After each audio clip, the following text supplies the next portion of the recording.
Welcome back. We're continuing our discussion on adaptive sports with Gordon Jeans, an Army veteran and instructor at NC Veterans Crisis Intervention Training. Gordon's here to tell us about Valor Games Southeast and how adaptive sports impact veterans. And Gordon, what a pleasure, man. Thank you for being here. Thanks for having me. Do you mind a little background on yourself? Tell us a little bit about yourself. Yeah, I was in the Army for quite a while. I was a tank platoon sergeant before I came home. An injury that happened behind a training event is what eventually put me in the chair. I came home with what they call degenerative injuries. So it's been a slow process of, I guess you could say, taking away of the normal way of doing things. I got involved with the VSIP program, which is part of what's called CIT, just crisis intervention. All right. Which gave me a purpose, a reason to get out of bed in the morning and all that. Family's great, but you still need to have a mission. And that's how I ended up finding Bridge to Sports. It was through the VA. During the course of the change in my abilities, they had a thing called recreational therapy that I had never even heard the concept of. Tell me a little bit about Valor Games. I know we've talked a bit about it, but what does it mean to the folks who participate? Beyond huge.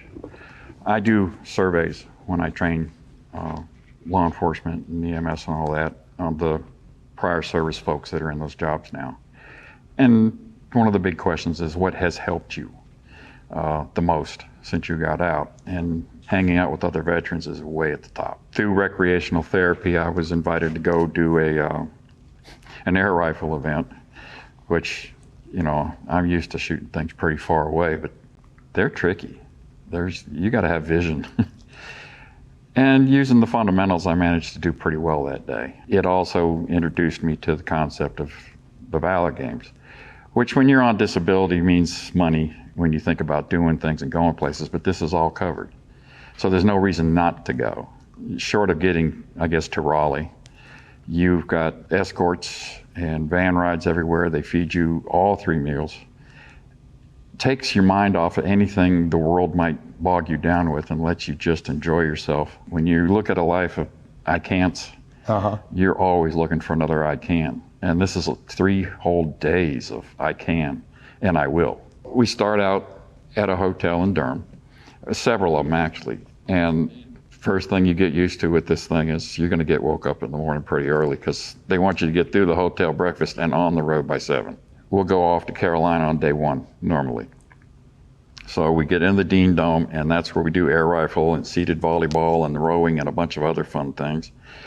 And then you go to Duke on day 2 with a separate escort because now we're going to Durham County.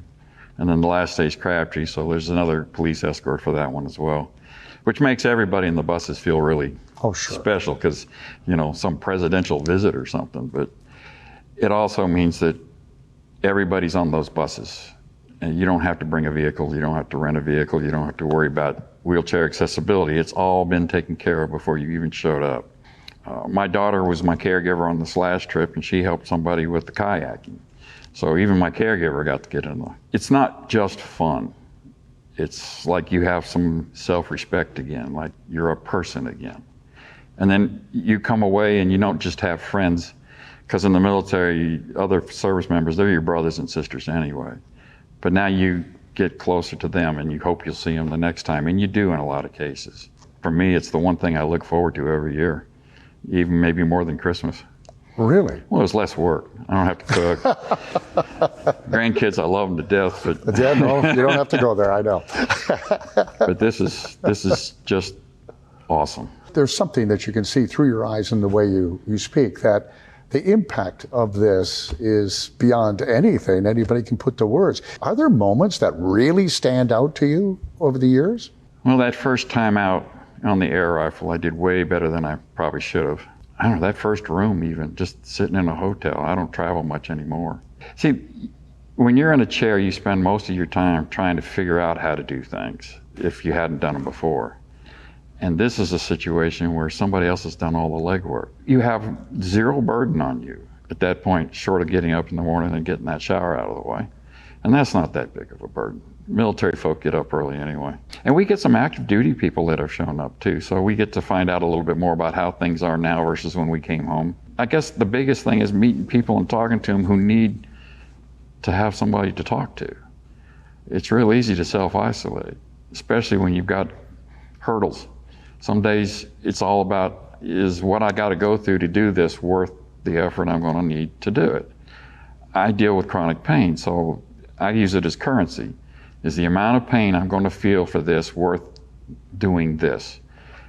And I don't have those calculations to worry about at the Valor Games. Well, how do people, someone who's watching who hasn't even thought about doing this, now they want to, how do they get involved? Well, that's the easy part. You know, you go to the website. I mean, obviously everything revolves around websites now. But I get an email once I'm on the list somewhere in January that says that it's about to open up for registration. It can only take so many, obviously, at this point, but those numbers keep growing. And then you put in your little calendar, okay, on this day at whatever time they said I need to be one of the first people to sign up. And then it takes care of itself. The volunteers are the same way, though. That same website's got links to volunteer. I know that the big sponsors, I know Cisco and MetLife were a couple of the bigger ones. Their employees, I think they volunteer through work because we get larger numbers of those folks out there, but anybody can volunteer. Yeah, and it's so worth it. It is, and you can come and just observe normally for no other reason, to get ideas about how they might be able to help or direct somebody else. In my work, dealing with veterans in crisis, it's one of those things I can offer to some of them that they're just, life is not working out for them. They can hang out with other veterans and maybe find something out of life that they're just not getting. No, that's huge. Gordon, thank you. Thank you for sharing. I really appreciate it. And get some more medals, man. It's not about the medals. I know it's not. I know it's not. Thank you. And thank you for watching. We hope you've enjoyed today's show. If you have any questions or you'd like to know more, visit our websites at RaleighCW.com and myRDCTV.com. I'm Bill LeMay, and thank you so much for watching Community Matters, and we'll see you next week.